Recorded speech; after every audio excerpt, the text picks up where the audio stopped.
Well, first of all, thanks a ton, Kunal, for inviting me in. It's a pleasure. I have known Pepper from from last couple of years.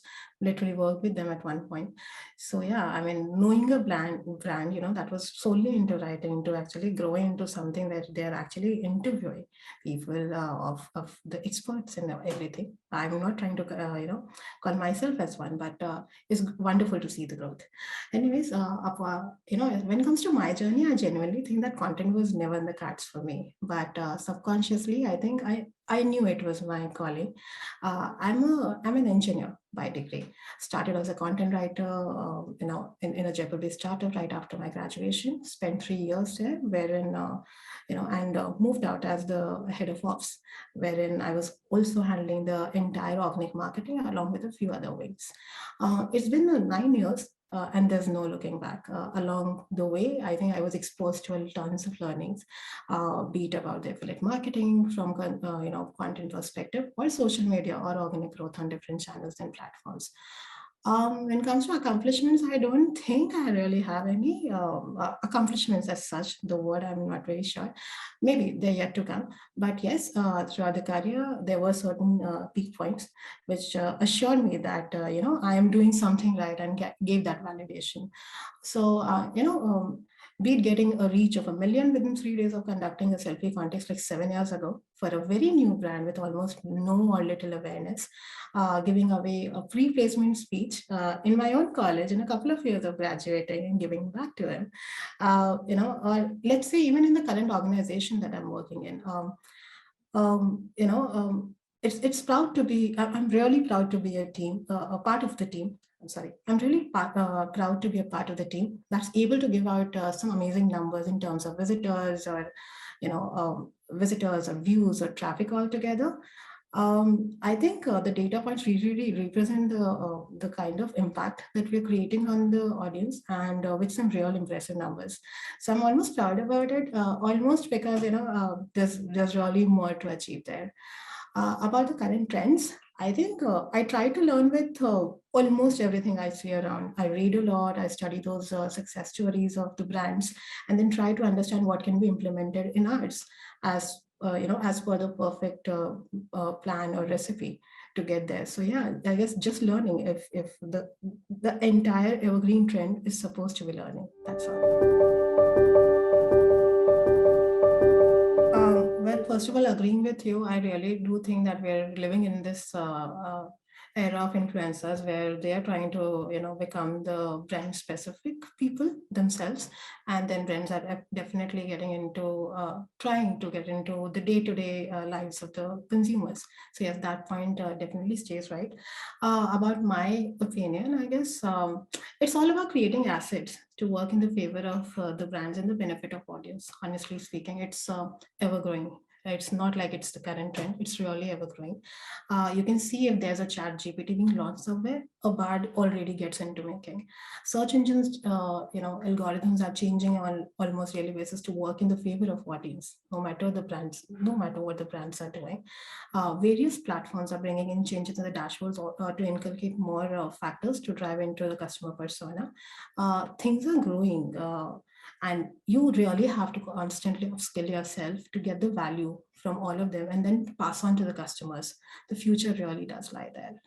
I really feel that. Are we really talking about content? Because I think I will be able to answer in terms of content specifically. So when it comes to this particular field, I think it's extremely simple. It's honestly very simple, and content should be kept that way. So it's better to keep it. I'm sorry. Content honestly is very simple. I really feel it's better to keep it that way. You work on things like Notion or a Trello or a teamwork to go for task assignments. You can go for our godly Grammarly for to maintain the hygiene of the dogs. You can go for coffee escapes. It may cost you a little, but not in the long run. If it really elevates the quality of the content, and a little Hemingway for readability. I think for socials, Buffer is pretty amazing. Given the price points and the kind of features it has. And from SEO side of things, I think. SEMrush really offers a lot of analytical part that people are trying to get insights from, apart from all the Google related tools. I personally tend to use all of this at the moment. I think it's here. If someone says that it's the future, it's not. It's the present, really, and it's really high time to leverage it to help the efficiency constructively, be it for yourself or for your team. I remember there was a lot of buzz on platforms such as LinkedIn and Reddit, where they were saying that AI is going to ruin a lot of things for the marketers and for the people and whatnot. But I genuinely feel, having experimented with a lot of these tools out there, I think if you're really good at your work and know the smarter way to think work things out, uh, this is going to be only helpful, nothing else. Be it the pace of churn, be it with the pace, be it with the churning of ideas. It's only going to be helpful. Having said that, if one totally relies on and blindly relies on these tools, it's plain stupid, to be honest. Human touch is a real necessity in everything that's presented to the audience. So yes, leverage AI as much as you can, but make sure that before anything is presented to your audience, you check it with your own intelligence and knowledge first. I think in today's times, there are just too many options to choose from. Then that's honestly a problem, to actually choose the best and all that. Then there's AI and new things coming up from all directions, and then there are trends which are going to play a major role in understanding a consumer's behavior, like never before, for real. A marketer has to get it right and has to make the strategy accordingly, and this can literally change over a week, over a month, or maybe on a daily basis. Anything. Some influencer, some industrialist make a decision today, and that's going to impact your strategy or your brand just tomorrow. You have to make sure that you stay on your toes and work it out accordingly. And the other and the basic point is, I think I genuinely feel that if you're in a role of marketer, in any capacity, for that matter, one trait that you must have, that you're basically hired for, is creativity. If you're failing there, as in if you're not able to get the best of ideations or ideas, uh, then you're bound to achieve that stagnation or saturation stage, which is honestly very, very irritating. So one needs to take a break from the numbers or data points for a while, to figure out what exactly the consumers are looking for, because your brands are going to stay the same, your clients are going to remain the same. Uh, Implementing the same thing over and over again is not going to work for you, throughout, unless it's some platform specific stuff. So yeah, you have to think of ways constantly to learn more, so as to get better exposure and to offer better to your audience.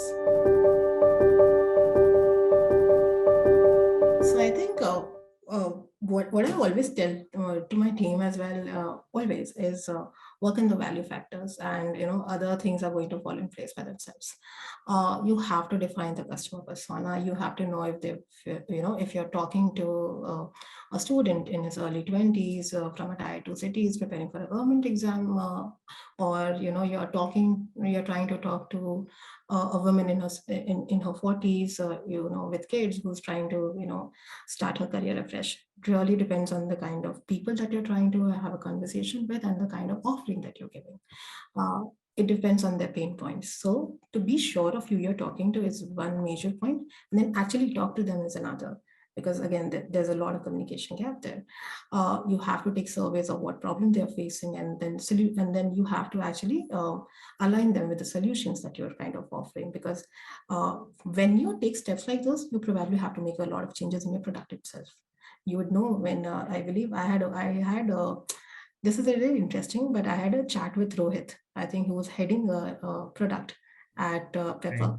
And when Pepper content.ai was about to get released, we had a chat about what are the pain points that you think as a content marketer people are facing. And basis that, I think he was trying to just jot things down, to probably make changes, or to just get affirmations of what they are doing. And it's very interesting. And this is, I think, as a part of the survey you should do with your customers, be it from any side.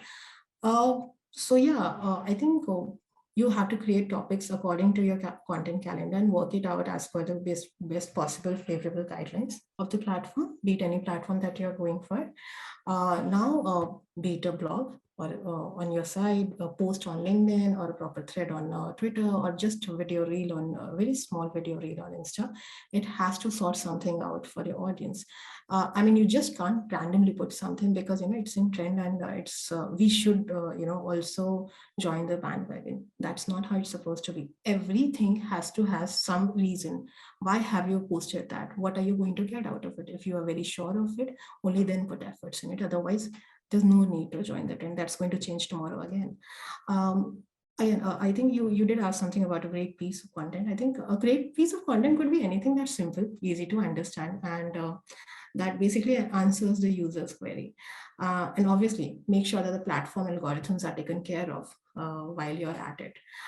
Before creating anything, make sure that it's important to have a process set for every step. Things and the roles of the stakeholders must be defined properly. You have to have thorough quality check measures added, and before it's actually published, you have to take care of everything from step one, whether everything was followed or not. You have to take care of all those factors, be it a social post, be it a blog post, be it a webinar, be it a podcast, anything. And try to repurpose and distribute to reach to a broader audience, because just creating content is just half the point. Actually making sure that it reaches your audience is where the deal is done. Right. And no, that's a great perspective. And I think it puts this whole conversation, like it knits everything together that we have talked about. And thank you so much for sharing that. I think little insights here and there everywhere. And of course, the last perspective that you shared, I think it would be a great read as well as a listen to any budding marketer who's trying to get into the space, sort of understand how to go about things, how to plan out things, and what should be sort of the ethos of your efforts, your campaigns. Thank you so much for sharing that, Richa, and thank you so much again for coming on to this recording. Thank you again for inviting me. I really hope this helps somebody out there. Yeah, thank you so much. Yeah.